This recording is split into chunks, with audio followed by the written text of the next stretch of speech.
All right. I don't remember what you said. Hi there. We're back.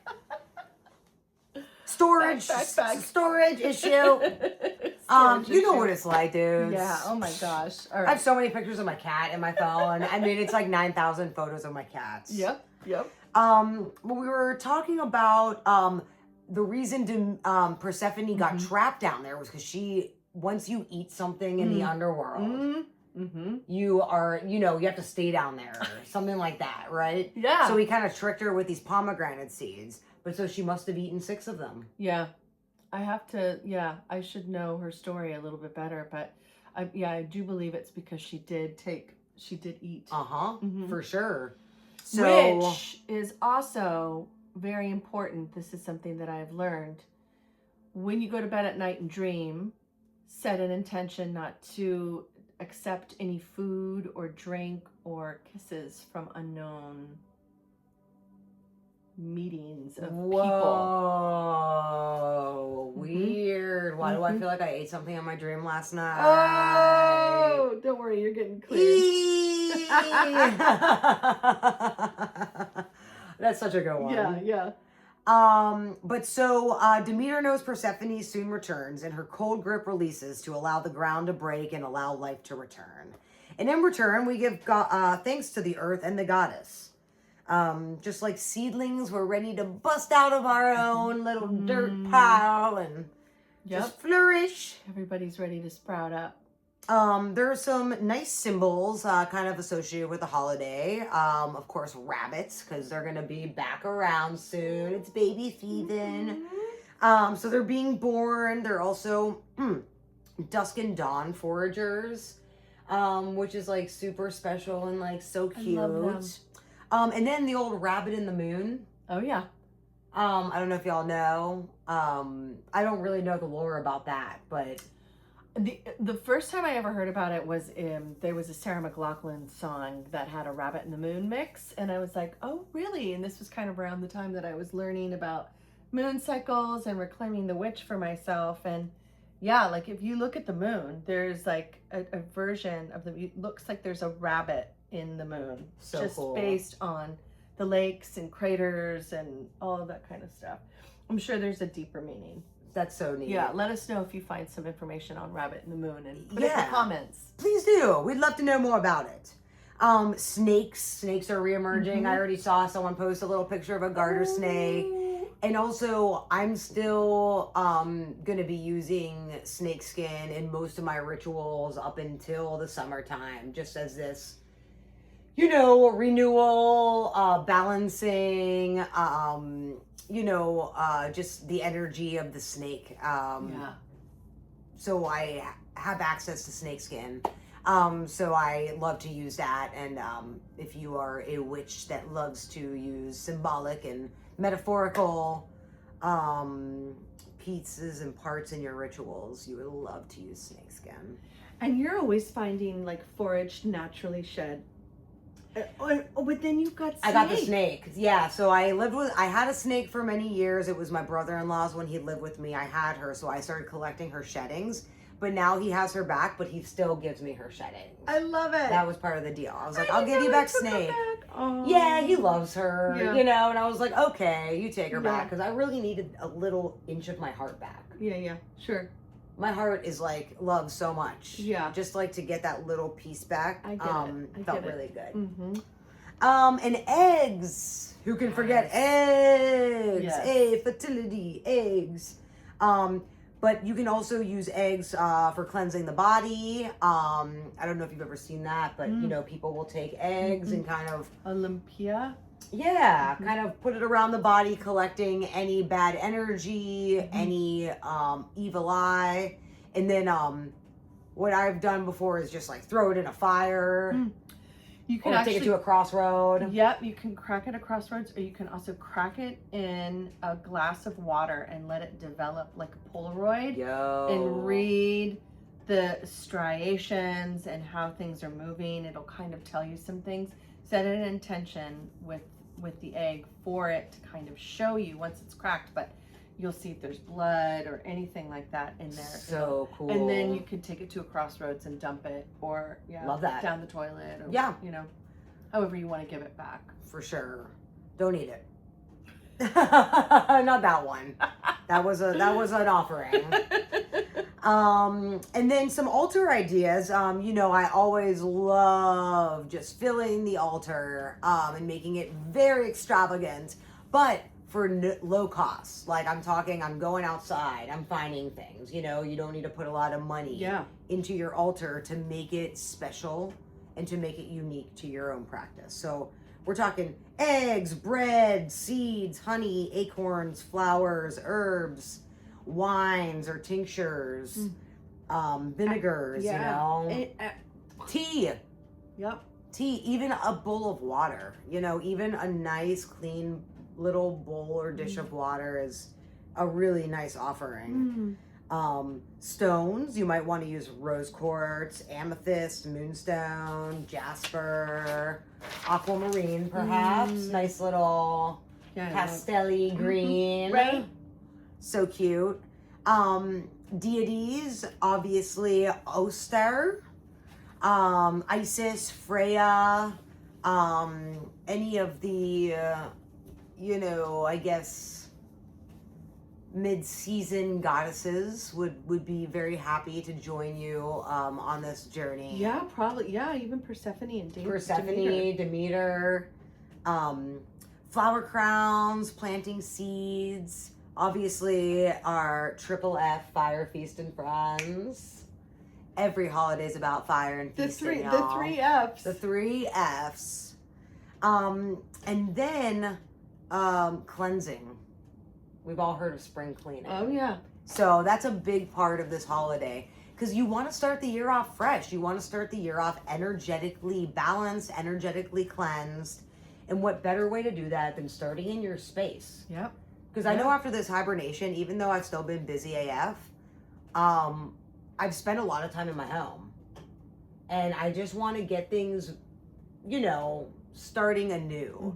So I wanted to share with you guys a protective and cleansing water recipe. Oh, I love this. You can make it also very low cost. You don't have to use all the things here. And you also don't need to use the extra magical items I'm going to include afterwards. This can just be a very basic floor, wall, window wash. But we're going to throw sage, rosemary, bay leaf, cedar. These are all things that can grow around here.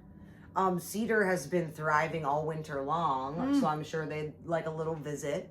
But all of these plants not only have energetic and banishing and really powerful energy, but they're also medicinal. So they're literally antimicrobial, antibiotic. If you burn them, they literally kill bacteria in the air, So these are like really heavy hitters. You're going to put them in water, and you can even add some citrus peel for a little bit of zest. And if you actually want to get clean with it, throw in some white vinegar. Oh, yeah. Because it's a natural cleaner. I'm a house cleaner, if you didn't know that. And if you just really want to get in there, if you're like, hey, we're going to be magically cleaning, let's actually clean too. Throw some vinegar in there. But if you want to get witchy with it, y'all, because that we do. I would put some hyssop, thorns, and crystals in mine. Because I also want to set and create energetic barriers. I want to protect, I want to move the energy, and I want to balance. I love thorn magic. Maybe we'll do an episode on it. It's just a great way to, kick things off this spring. Yes. Thorn magic. Yes. Yes. I'm stuck on that. Oh, girl. I'm still back there when you were talking about thorn magic. Oh, yes. I felt it. I was like, yes. It's the best. Yeah. It's really nice. They're literally plants and trees who tell you who they are right away. Oh. And, remind you how important boundaries are. Because something me and Leslie were talking about before we started chatting was if you don't see your boundaries, other people are not going to see them either. And I've actually had this combo with a couple of friends recently that are people pleasers, yes men. I mean, I get it, me too. But something has shifted in me. where I started creating boundaries. Mm-hmm. And I'm a lot more productive. I'm a lot more focused. And at the end of the day, you're more powerful. Yeah, and I was saying to Deb, you cannot create without the container, and therefore you cannot, some could argue, you could not create without having boundaries as well. Because ultimately what you're doing is creating a container to create what it is you love, to raise energy. It's why we circle and gather. That's why we cast a circle. That's why, all of those reasons, it's important to have those boundaries to create that container. Mm-hmm. Yep. The vessel, I've been thinking a lot about it. Arizona Smith, who is a healer, a deck creator, artist, illustrator, and practitioner, sent a email out recently about that with that. And it really started to make me think, even a human vessel, we are a container. Just all the ways that, we fill ourselves or fill our ideas or create magic or set our intentions, they all have to have boundaries. Yeah, I love that. It's so true. Mm-hmm. The word vessel has been titillating me as well these past couple months. Yeah. The vessel is, and like you've said that there have been some things that you've kind of let go of that you've been consuming.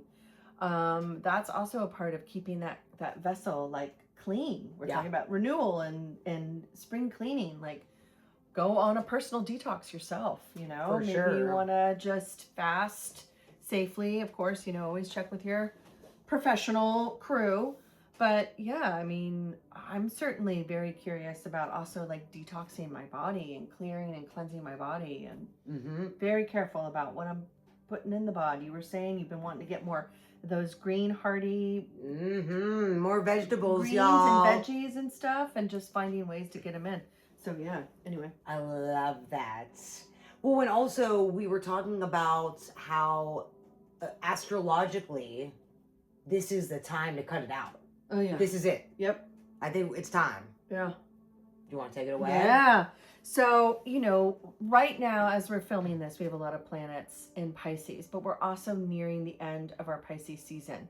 So when we move into spring, there are 3 really major things that are happening. First, it's spring. Second, it's Aries season. And also, we all know Mercury is going to go direct. We just had Jupiter station direct on March 11th. Prior to that, we had an incredible eclipse portal that started on 2/17, which today we're filming this on 3/17. Happy St. Patty's Day. That is wrapping up and closing. And what the professionals are saying, what the astrologers are saying, is that with this Ostara, this spring equinox, this is the seal that closes up and ends for good that cycle. And it really does feel like it just gets swept, right? Swept on out and cleared.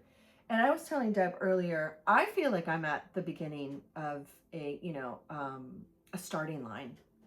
I feel like I have kind of presented myself. I've gone through this work. I'm ready to kind of begin. So this... Show them how you see yourself, though, girl. I see myself as a warrior, all like in new sort of garb and sort of all packed and ready, like the Fool. I see myself as the Fool. I love it. Right? Ready to go out and begin this next cycle. And, because we have Aries, which is the very beginning of the zodiac sign, so that is like fresh start. Because we have Saturn and Neptune conjoined in Pisces at 0 degrees, which we have not had for thousands of years. And we've got the spring equinox and Mercury's going direct. And we also have that beautiful energy of Jupiter going direct. And we have all of these beautiful planets that are in Pisces that are now ready to move into Aries. It's almost like, okay, you've done enough dreaming in Pisces. It's time to take action. So with the clearing, think of it as I'm preparing for the next cycle, right? We always like to run around and clean the house when we have friends coming over or we have guests that'll be staying with us.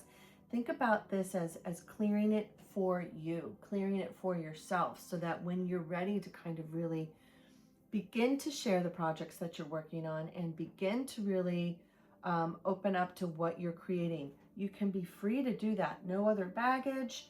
You've done the reflecting that you needed to do for the season. You're ready to really get at it and get going. Because the other thing is with all of this is that I really feel so many people are coming to a point where they're like, let's go. Yeah. Let's go. This is a whole new generational time that we're moving into. You know, Pluto, what is it? Capricorn is moved, no. Pluto is moved into Aquarius because Pluto was in Capricorn. And then prior to that, Pluto was in Sagittarius. So we're moving to these like really incredible, pivotal generational times.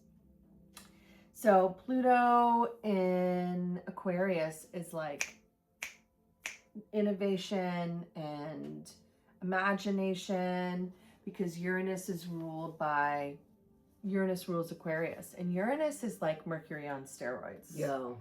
So it's like, it is the lightning bolt. Uranus is often seen as ruling the Tower card. So anything that hasn't been built on a strong foundation or with strong boundaries needs to get remade, recreated, rethought. I love that. Dismantled, brought down, collapsed, so that we can brush up the rubble and begin to create something new. So cool. I'm there for it. Yeah, I mean, it's happening.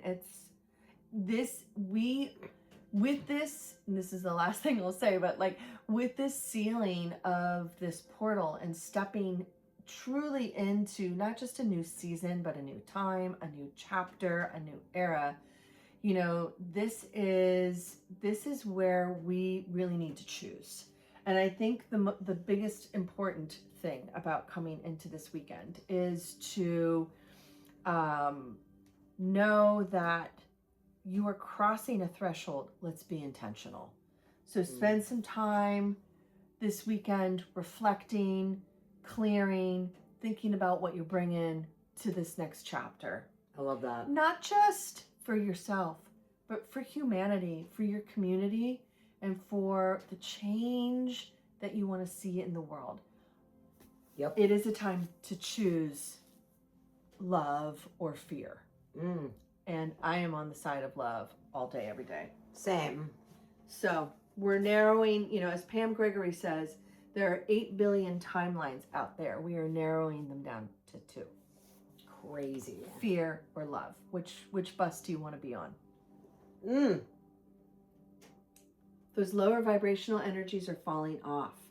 You know, there's something that some of these beautiful voices that have been sharing this knowledge have begun to see the earth as a flower bud on the tree that's continuing to grow up and out. But you know, like as plants, the bottom parts will start to kind of deaden. Sure. And fall off. And those are those lower vibrational energies that we are evolving out of. We're coming into a new version. So just cool. let it fall off, you know? Kind of, that reminds me of the I Ching pool we maybe did for the community. Do you guys know about the I Ching? It's going to be a little backwards for you guys, but very ancient form of divination to used by Chinese sages. It's, you know, a lot like reading tarot, but it's not as brutal. It is a very well-rounded guide, almost. Like, it almost tells you how to be proper, rather than just like, shit's fucked up. You know, or like, you're fucking up. Yeah. You know, it's more forgiving and like, almost like Buddhist, like, mentality of like so much broader. But how you figure it out is you throw coins and you add them up a series of times and you make these marks and, you know, you go to a grid. It sounds really complicated, but it's really not. Super easy. But we decided to do a little roll for you guys and just the collective and see where we are and where we're going to be. And we ended up rolling Earth and Heaven. Heaven exists on Earth for those that maintain correct thoughts and actions. This is the number of peace. This hexagram signifies a time similar to spring. There is a strong flow of energy, and harmony and prosperity are rewarded for those who correctly balance their higher and lower natures.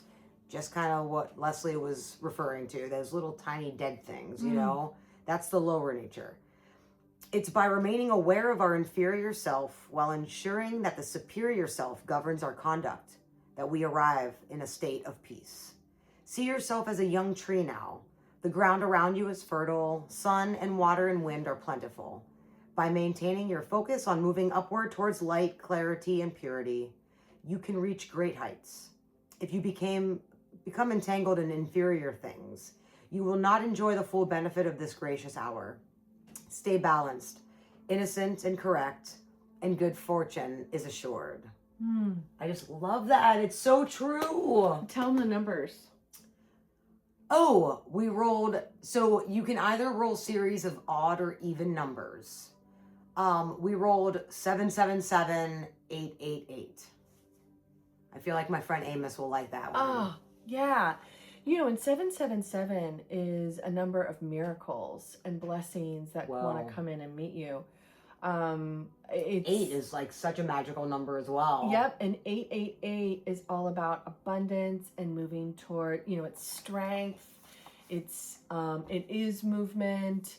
It's leadership. It's making moves. It's vitality, fire energy. And it looks like the symbol of empowerment, the lemniscate or the infinity symbol. Yeah. And strength and tarot. Yeah. And the 7's a chariot. Yeah, and if you think of, right, exactly. And if you think about 8s in tarot, every single 8 is a movement towards something. You know, so you have this like time of reflection with the 7 and then the choice to make a move forward. Move towards peace, movement towards peace. Oh, yes. That is the love vibration. And we are moving towards that heart coherence. And you know, some of us are coming out of the lake of healing and change, and some of us are jumping in. And I feel like you and I are kind of at the edge with little towels, ready to wrap people up when they get out. To say, like, it's okay. Like, you know, hey, I was just in there. I know it's not easy to be in there, but let's come out. It's almost like the moon card it. in the water, you know, where it's like you don't know what's in there, but you know it's going to be forever changing. It's necessary. It's necessary. Yeah, I posted a meme like a couple months ago, and I was like, nothing about my growth was easy or pretty. It was ugly and necessary and completely frightening. For sure. But necessary. And looking back, like, I wouldn't have done it any other way, you know? Like, any time that we heal or grow. Of course. We always look back. It's always struggle and darkness and isolation, but you can either break it down and understand what the purpose was of all this, or you can, you know, I guess victimize yourself. Right. And make it a different kind of experience. Right. And we all have the power to decide, you know, whether we want to, I don't know, kind of like rise as the phoenix, or just or complain that we're hot. Yeah. So hot. Just so hot. I also complained that it was very hot, but I continued to keep moving. But you did it in like a Paris way. So hot. So hot. That's so hot. That is so hot. Iconic. I just saw her on Auntie Cohen's Clubhouse. Oh, I did too.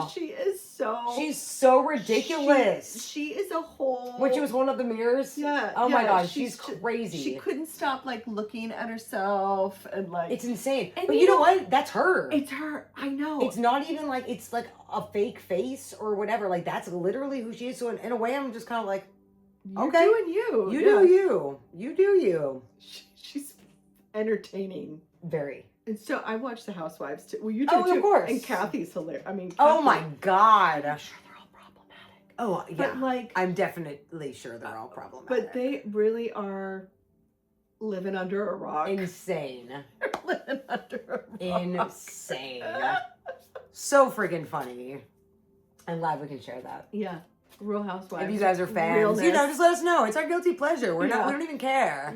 I love Rachel Zoe. Me too. I've loved Rachel Zoe for so long, and I am so grateful to see, not grateful to see, but I'm happy to see that she's also real. Yeah. She's like, she keeps it funky. Bose is my favorite. I like to say she keeps it funky. Yeah. I did think of her. Her name popped in my head when you were talking about giving yourself space to be that creator and that designer and that, you know, stylist. Mm-hmm. And I was like, mm-hmm. Rachel Zoe. Mm-hmm. Mm-hmm. Yes, yes. They're my Rachel Zoe. Love. That's right. Happy to be. Deb, anything else? What else you got? We were gonna maybe briefly chat a little bit about ritual bathing. Yeah, let's talk about your where. You know, we were talking about I crafted the bath tea, but, you know, Leslie and I are huge fans of meditating and using water as a conduit to receiving messages, transforming, cleansing, protecting. And if you're not already into that, I think it could be a really easy way to do it. Shower, bath, you know, if you don't have a bathtub, that's fine. You can just take a shower. You could even just like soak your hands, soak your face, you know, put your feet in water. However you want to do it, there's no right or wrong way. But I was telling Leslie lately, a couple months ago, I wrote a song in the bathtub about water. And it's more of like a chant and a spell